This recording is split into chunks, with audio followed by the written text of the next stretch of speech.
éoliennes, est-ce que c'est une solution vraiment viable pour compenser l'arrêt un jour du pétrole, par exemple? On verra, ça existe déjà en France. On a battu un record de production d'électricité en début de semaine, avec les vents très violents qui ont soufflé notamment sur l'ouest de la France. On en parlera, mais il y a beaucoup d'opposants aux éoliennes. Et puis, ça représente moins de 1% de la production totale d'électricité dans notre pays. Moins de 1%.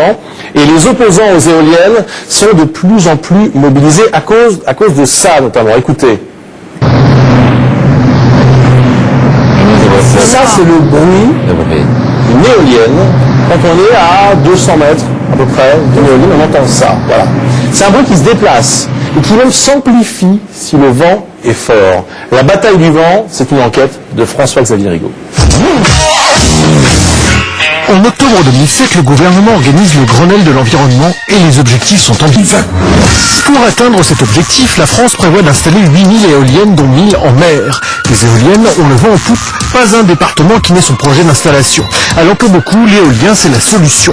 Aucune émission de gaz à effet de serre, une énergie lucrative, une éolienne peut alimenter 2000 personnes en électricité. Et pourtant, derrière ce portrait idyllique, de nombreuses voix se font de plus en plus entendre contre ces éoliennes.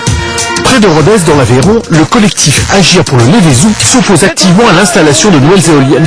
Mais que leur reproche-t-on exactement?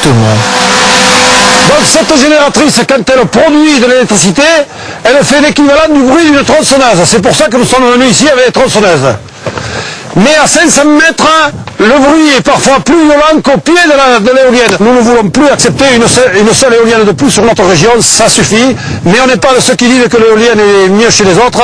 Nous pensons que l'éolienne n'a pas sa place en France.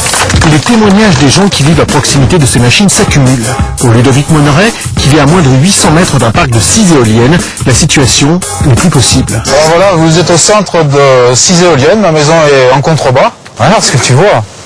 C'est ça, voilà, c'est ce qu'on avait comme paysage, comme silence, comme tout quoi.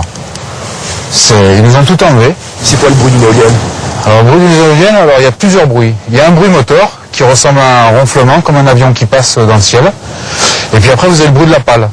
C'est-à-dire que la pale, quand elle passe devant le mât, elle fait fouf, fouf, fouf.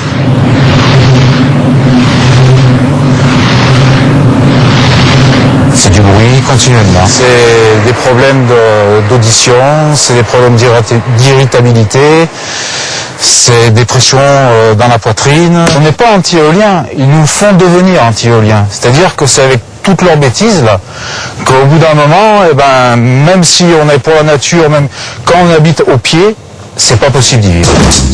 Dépression, irascibilité, insomnie, stress ou encore nausée, il ne ferait pas bon vivre à proximité des éoliennes. Mais ce n'est pas tout. Les habitations aux alentours de ces machines perdraient beaucoup de leur valeur. Les premières éoliennes que nous avons vues dans le département, on disait c'est chouette, quand on les voit chez les autres, c'est génial. Mais après, Quand elles sont devant chez vous, qu'est-ce qu'on dit? C'est différent. Pour nous, tout est fini. Eh bien, c'est ça pour nos petits-enfants et nos enfants. Mais la maison, elle va perdre la moitié de sa valeur. On n'a que ça. Alors les éoliennes sont-elles vraiment nuisibles? C'est la question que nous avons posée à Chantal Joanneau, secrétaire d'État, chargée de l'écologie. Il peut y avoir des problèmes qui sont plus des problèmes psychiques ou psychologiques vis-à-vis des éoliennes, où il n'y a aucune explication scientifique face à ces phénomènes, mais où les personnes se plaignent effectivement d'avoir des problèmes de santé. Et pour vous, il n'y a aucune explication scientifique à ça? Non, a priori non. A priori.